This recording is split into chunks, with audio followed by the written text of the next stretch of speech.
Hey, good morning, everybody. It's Coach Ben here for my interview with Johan Rylander, the Swedish Viking.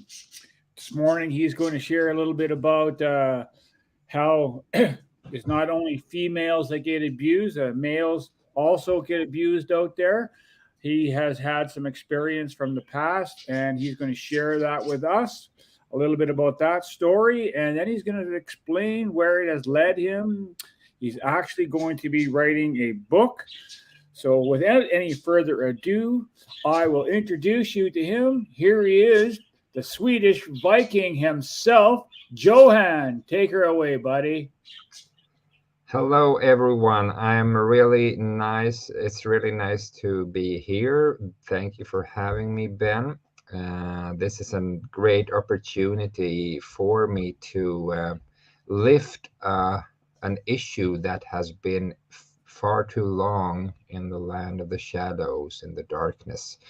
Um, when we talk about domestic violence today, it's mostly about women being the victim, and yeah, they are victims, and we never hardly ever talk about male victims of domestic abuse. So I'll make my introduction a little bit short here. I was stuck for 25 years in my destructive marriage, and managed to finally leave it 4 years ago almost. So in June this year, it will be 4 years. Um, During those 25 years, I actually sought help 4 times uh, from the authorities here in Sweden. Each of those 4 times, I was given the answer that they had to prioritize abused women and their kids. And I just asked them, what should I do then? Well, try to hold a low profile. Just stay out of trouble at home and just hold a low profile. That was the answer. They just told me that there are no safe houses for men who are being abused. And I thought, wow. Um, One already becomes a small person, almost a midget when you are being abused. Because it's not all about physical abuse either. That's also one misperception. When we talk about domestic abuse, we all directly think about the physical abuse, which is just one part of the abuse. There is also in my book, the emotional abuse is really so much worse, because you have invisible scars. You have scars on the inside. I've had, for example, now, since I became a free man, it took me about 18 months, and then I developed PTSD. It came like a letter on the mailbox. For 25 years, I had pushed down everything that happened to me, since police, social authorities, they just couldn't help me. So in order to survive, I use the term survive, because not, it was not living each day, it was surviving. It was, trying to put out fires every day. Being a father, at least not the kind of father I would have wanted to be, because I was thrilled when I was going to have my first son. I thought, I'm going to do this, I can do that. It's going to be so awesome. I had, waited to become a father, but well, it didn't turn out. So I did what I had to do. It was like damage control all the time. But today, at the age of 54, I'll turn 55 on August 13th this year. Now I have an excellent contact with my kids. My daughter, 30 years old, my son, 26, he's actually studying to become a doctor, and my young one, 17 years old. He actually lives in a foster home, as I am struggling with my PTSD, but we have contact daily, weekly, and stuff. So, yeah. I So could go on really long because 25 years is quarter of a century, so it's a long time. But I think I'll stop there, and maybe you have questions, and then we can go on from there. it's a good start to know. Let the people know a little bit about how the abuse, whether it was physical, mental, emotional, how Okay. it was actually affecting you with building relationships with people in your community.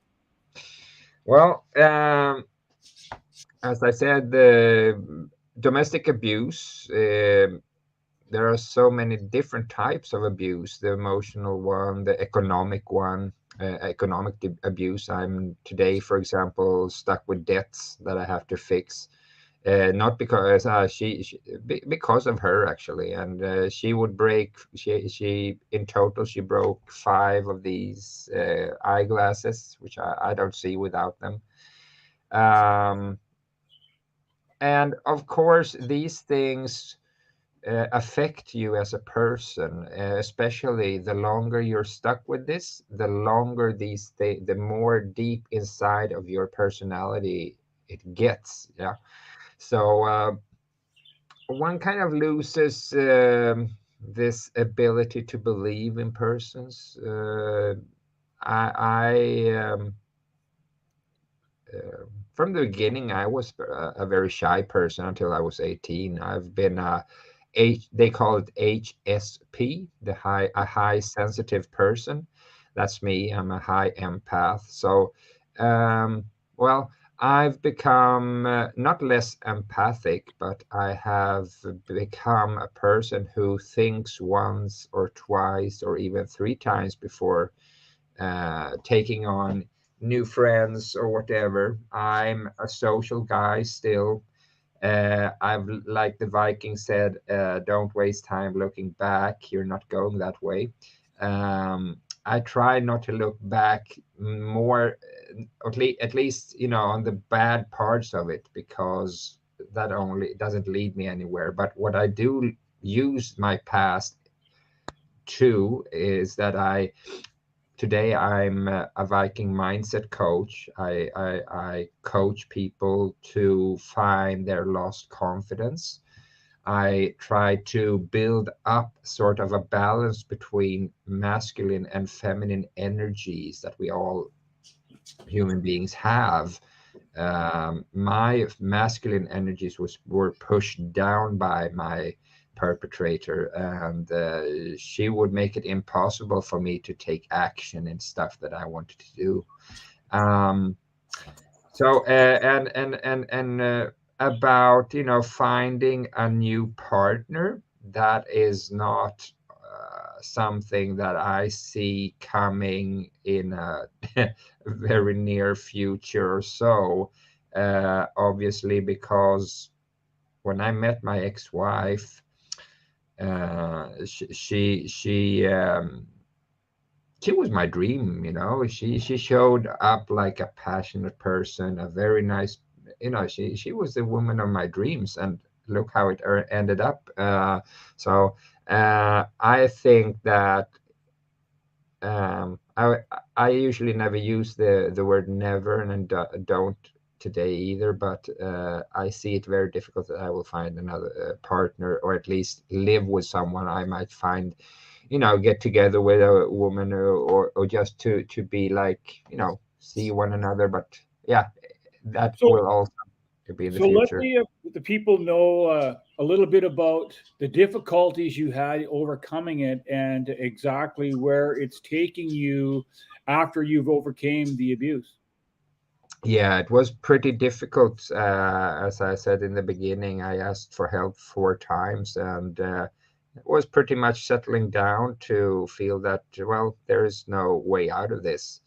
I thought that I'd have to wait until all my kids were out of the house, leave the house, and then maybe. But I was kind of preparing myself to be stuck because no help was actually given. uh, Finally, in the end, sorry, at the end, I was kind of more provoking situations in which that she would actually physically abuse me. Wow. Try at least to make her do that, because that way it would be easier for me to leave, you know. And every time I tried to leave, she would start crying and put her out self out as the victim. And that is the hard part about these narcissistic people, because they kind of scan you from the start. They know exactly what buttons to press and what to say, what to do to keep you stuck with them. And it's difficult. So these things are now of value to me, because I can now help other, especially male victims. I have the partly, I'm not only working as a coach, a Viking mindset coach, I also am head of a non-profit organization here in Sweden that helps male victims. We talk to them. We receive telephone calls. We follow them if they want us to be a support when they go to the police, to different authorities. We're there to offer help. But as you can understand, as we don't receive one penny from the state. I managed to which was really wow. We got $3,500 from the local authorities, and that was because I had this meeting with them and told them about my kids, how it is to be a father but yet not a father. How so this has led me to not only become a Viking mindset coach. I'm going to get into why my Viking mindset a little bit later, but then also I have the a couple of books coming up. One as a contributing author, and then I will write my own book as well. So it will be in English, so it will be out there in about 6 to 7 months or so.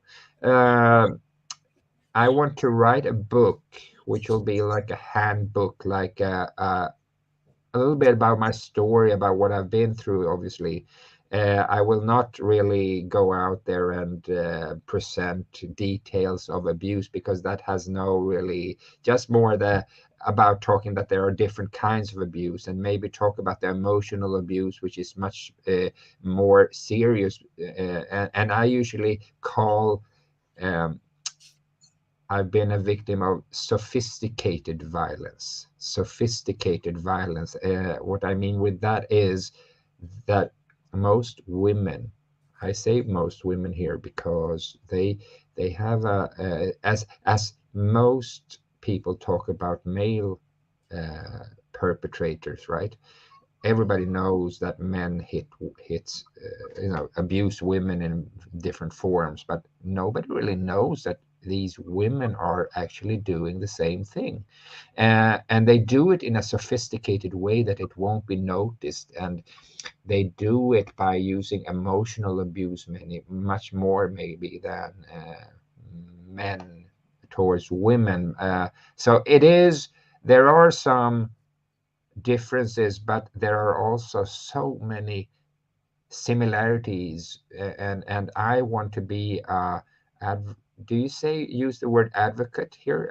Advocate for something that I want to be there to raise awareness, to show that even a guy like me, because I don't look like a guy who has been abused. I think many people, when they hear about a man being abused by a woman, it must be a couple who are, using lots of alcohol or drugs, beating up on one another. They have like a perception of a prototype of a male victim. I want to show people that even a guy like me, who was brought up in a normal home, where my father worked as an ambassador in Africa for several years, my mother as well, my grandfather was a governor. Uh, I've I've been with my parents in Africa. I've met presidents. I've met people. This is nothing I'm putting up there, but I want to show that even coming from a background like that, one can get stuck in an abusive relationship, and that is what is so important to get out there, to raise this awareness. And I'm just getting warmed up, and I've managed to be on national television here in Sweden. I've managed to be on articles in national newspapers here. It's just, get the word out. That you've made some really interesting points, and one of the things I want to stress to the people is that abuse comes in all shapes and forms, and there's no particular look to a person that's being abused. It could be me, it could be you, it could be anybody, and Yeah. they hide it so well because that's what they've been led to do, and to keep quiet and keep being withdrawn. And like you were saying, they have the upper hand. They know what to say, and they just, whether it be female or male, they just know how to have their thumb on these people and Uh-huh. just keep them quiet. Yeah. And people like yourself are going to have to be speaking up and getting it out there. And we're coming down to the end of our interview here, and I'm just going to let you know, Rohan, that there's a lot of people out there that have been in your situation and are out there to support you. And you're going to help so many wonderful people see that they do not have to put up with this any longer and are going to be able to go on with their lives and start new friendships, start new people, get new jobs, and actually be a part of society. But by Mm. being an advocate and a leader, is going to encourage others to step forward as well. And I just really want to congratulate you and encourage you to take this to a level where you're so far out of your comfort zone, like your book, and being on TV like you're doing, because it's just going to help so many people. And I want to, if anybody that is listening to this needs someone to speak to, get in contact with me, get in contact with Johan here, and we could get you into a place where you're safe and be able to talk with somebody. It's Mm. just so important that you need to talk to somebody and not just keep it to yourself. I'm going to Exactly. go over to you, Rohan, for one last little bit. We're going to just close it up here. And you have any last minute advice for the people? Well, yeah, just like you said, try to speak. I mean, it is so, but I mean, I know for one, it's so difficult when you're stuck in these relationships. You don't dare take contact with anyone. But I want you to know, you guys who are listening to this, that I am here just to lend an ear to your story, to listen. And believe me, I have been through. I mean, there's nothing that you can tell me. I can assure you that I've been through for 25 years so many different types of abuse, and it's nothing to be ashamed of. This happens to anyone, like Ben said, and I'm here. And if you want to contact me, you're welcome to. The world is closer now with internet, so even if I'm in the land of the Vikings, I'm in Sweden. This Viking is here for you guys, and I'm here to help. And there's just one way forward, and that is going forward. So, That's right. Anyways, thank you very much for your information today, Johan. You really set the stage for helping people, and I know there's going to be people out that are really going to look forward to reading that book and getting to know a little bit more about in depth of what goes on, because people put that they're so good at putting that game face on, and they're hurting so much inside. yeah. And I just know I've been in an abusive relationship myself 30 some odd years ago, Mm, mm, and fortunately I was strong, and it didn't affect me as well as it affected a lot of people. But I'm sure there's still scars there that I have not dealt with. If I was really wanting yeah. to go back into that and bring it all back up. And these are exactly why I'm using, when I talk, I use a lot of Viking mindset and try to go into those things because they help me. I used the mindset and the ways of my Nordic ancestors to get me back to where I am today, to get me in a position where I'm strong, confident, and so, I mean, just reach out. I'm here to talk about everything here about Vikings and how we can get you back to a confident Viking. All right, you have it, everybody. That's Johan, and he's the Viking from Sweden. You can find him on Facebook, of course. So we're going to call it quits for the day, everybody. Have a very amazing, wonderful, blessed day, and we shall see you again on another live soon. Thank you.